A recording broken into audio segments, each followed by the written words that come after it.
Hola, party people. It's your girl Jazz here, and we are back with another episode of Closet Confessions Season 2. Now, our guest today, I feel like, was arguably the most memorable guest of Season 1. We even went as far as doing a bonus episode of his and having my mother react to the video. We have none other than Juice. What's up, guys? Much love, much love. Welcome back, Juice. Thank you. Welcome. Thank you. How's it been? It's been 5 years. How are you feeling? We covered a lot of things last episode. Mom got to see it. 5 years goes by fast, man. Right. A lot has happened. And I feel like I'm in a very different place than I was the last time we were here. Yeah. So it's been a ride. I feel you. Yeah. Did mom ever put hands on you over anything she heard, or she kept it chill? Yeah, she kept it chill. I'm Yeah. grown now. She's just kind of like, no reason to cry over spilled milk. Right. I did it happened. We can move on. Yeah. It wasn't as bad as Right, might have yeah. anticipated. Well, that's good. So you're feeling good? Not too nervous about being here? Oh, I love being here. Hey, I love it. We're going to start light. We're going easy on folks since we're back for a new season. Okay. So we know you juice hoops. Hooper build, that's you. That's what you do. Yeah. What are your basketball goals? Update us on what basketball is looking like for you. So the very small basketball goal that I have now is to win a championship in the league that I play for. Mm-hmm. But big picture, I do want to play basketball where I get paid to do it, whether it's celebrity, YouTube's games, overseas, anything like that. I just want to be playing basketball and getting paid for it. I even have a passion to like teach kids as well. So Yeah. even if I'm coaching and getting paid, or like just sharing my knowledge of the game with other kids, and That's still the just goal. like growing, anything with basketball. Yeah. And throughout those 5 years, I realized that that's where my heart is just the most That's passionate. what you're passionate Yeah. about. Nice. What does that look like building up towards that, you think? Because if ideally you'd want to be playing, but you're open to coaching too, or is it kind of like either one? Does the prep for those look the same? Yeah, I think if I really did want to have a future in playing and like getting somewhere to where I'm making money to just live off of basketball, Right. I'm gonna have to get back to train like a lot. Like basketball's gonna have to become a big part of my life again. Ball is life. Yeah, and with coaching, not so much. Obviously, it's a little bit more of the thinking and planning and things like that, and not necessarily having your body ready to play. Yeah. Like, you see Andy Reid, Mm. he a big guy, but he's Right. coaching.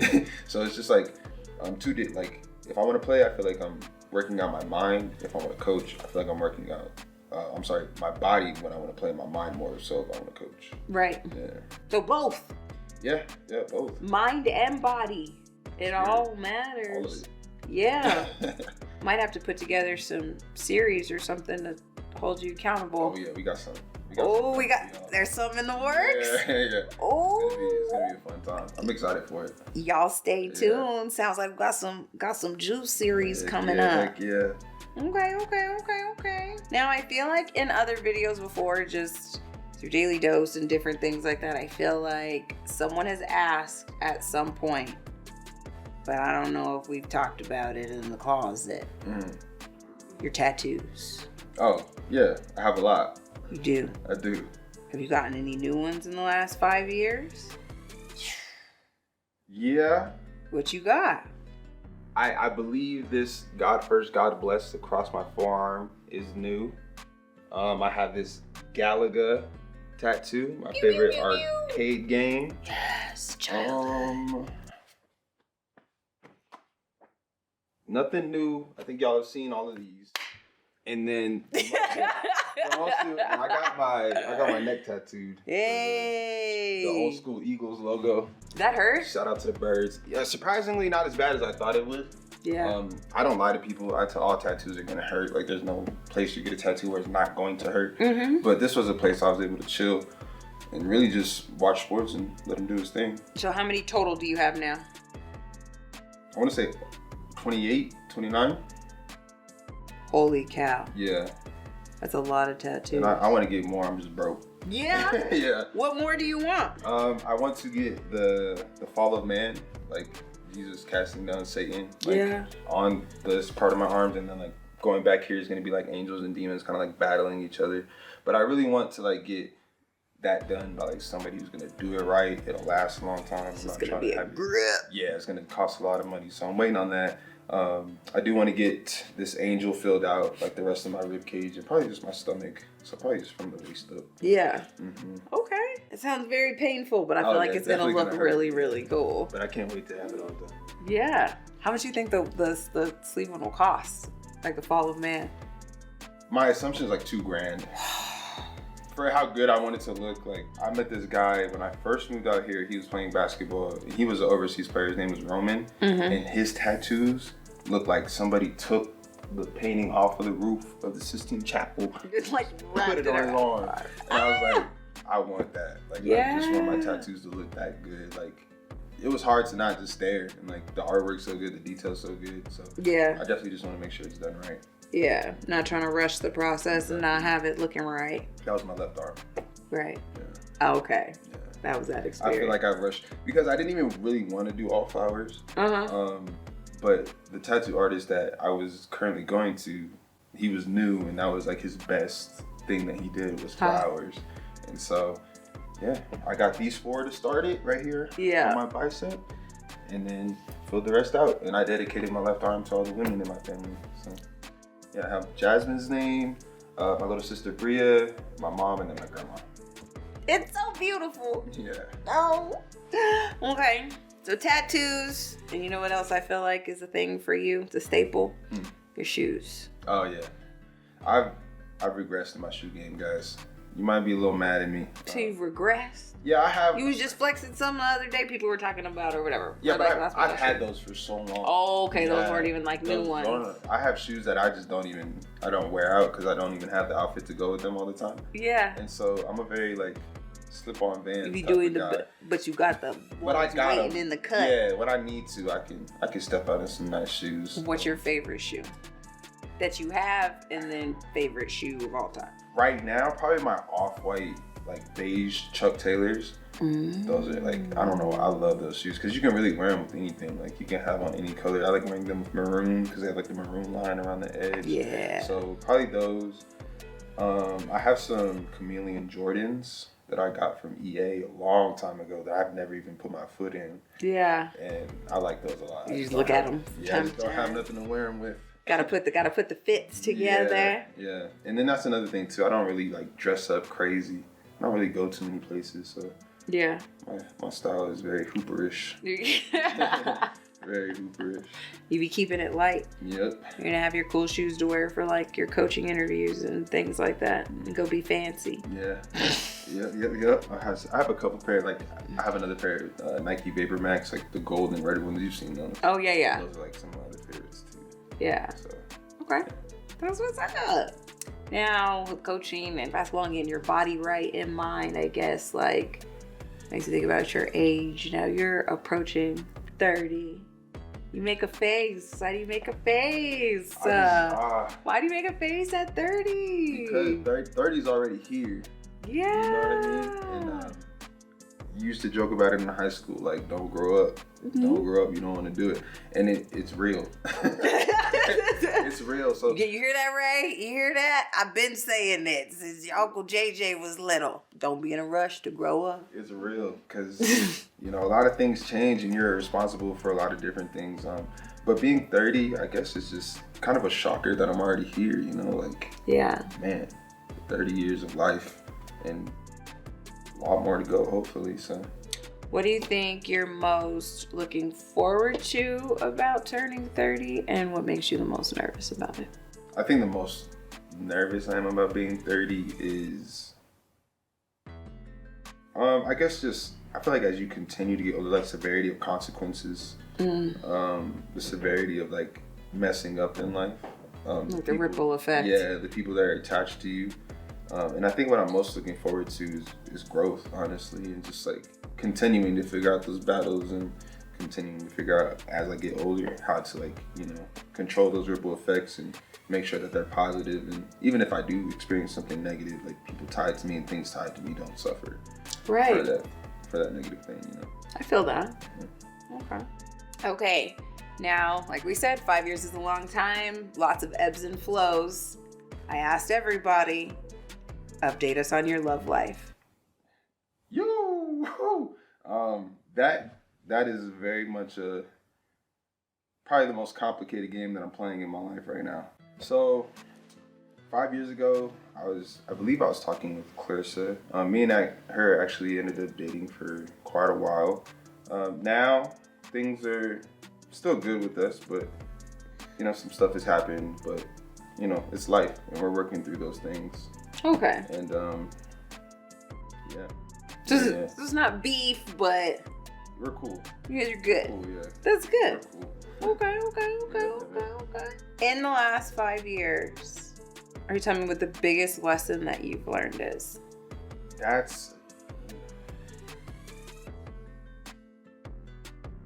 It's not always your fault, probably, is the biggest lesson that I've learned. Okay, say more words.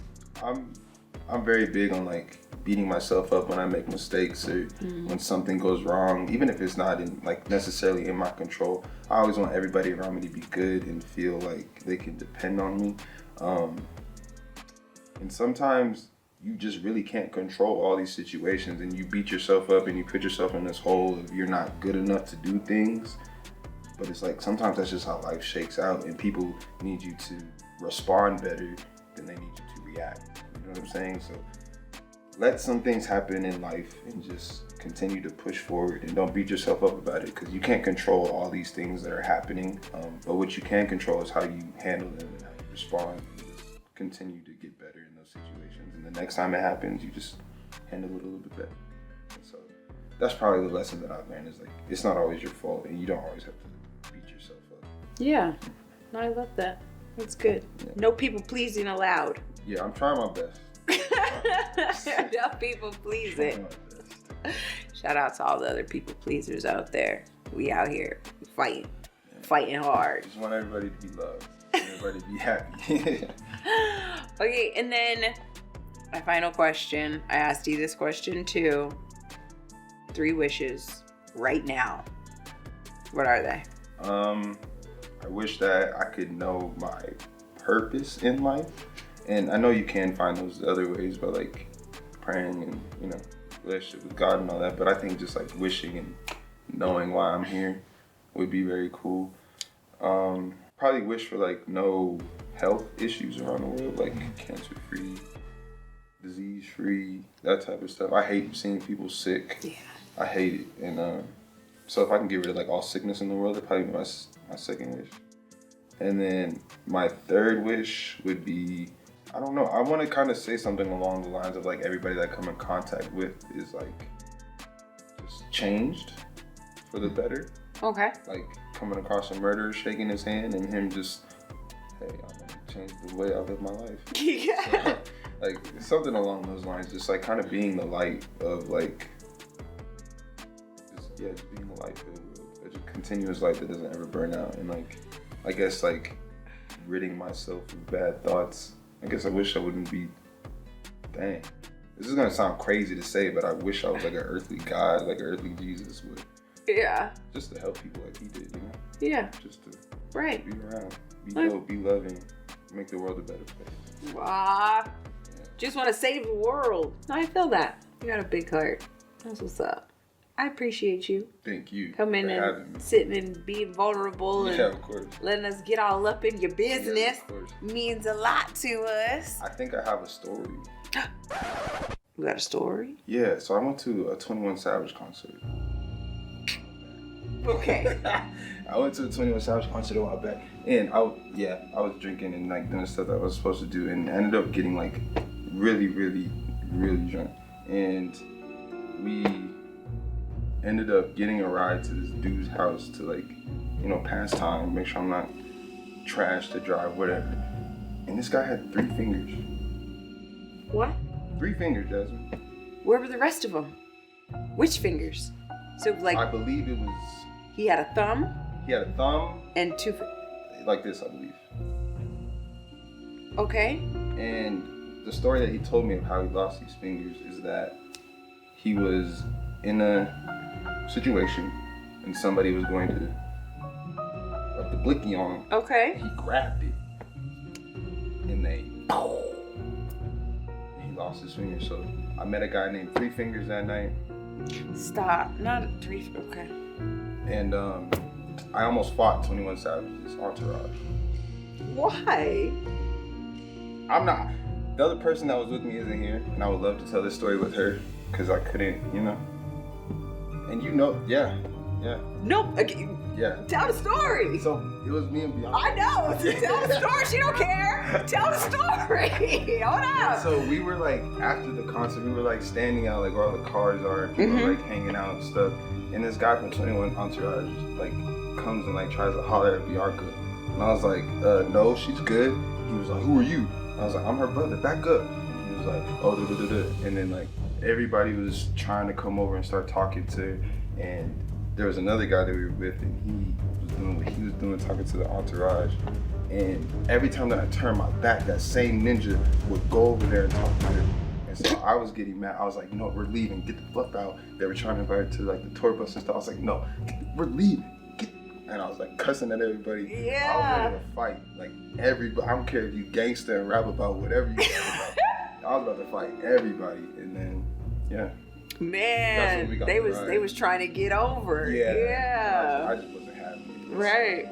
That's when we got the ride to Three Fingers' place. The ride to Three Fingers. And so, yeah, man, that's probably a crazy story. Was it like your last wild experience? Yeah. After that, I was done.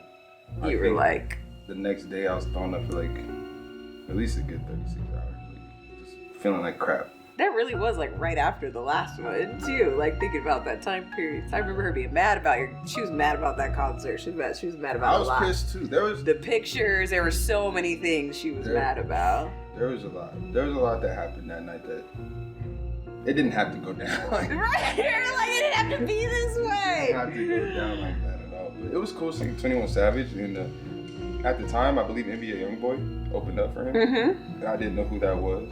So, and now he's all big. Hindsight. Yeah, it's crazy. That's crazy. Well, thank you for the bonus story, Juice. Trying to fight the entourage. Yes, I love a good bonus story. And I'm still with it, 21 Savage. Not. Well, again, I appreciate all of you. Your guys' question is, what's your favorite shoe? I know we got some other sneakerheads out there. Let me know what you guys are feeling nowadays. If you got any extra questions for Juice, because we'd like to keep doing these. Make sure you guys leave them in the comments. We love you. We appreciate you. Until next time, God first, God bless.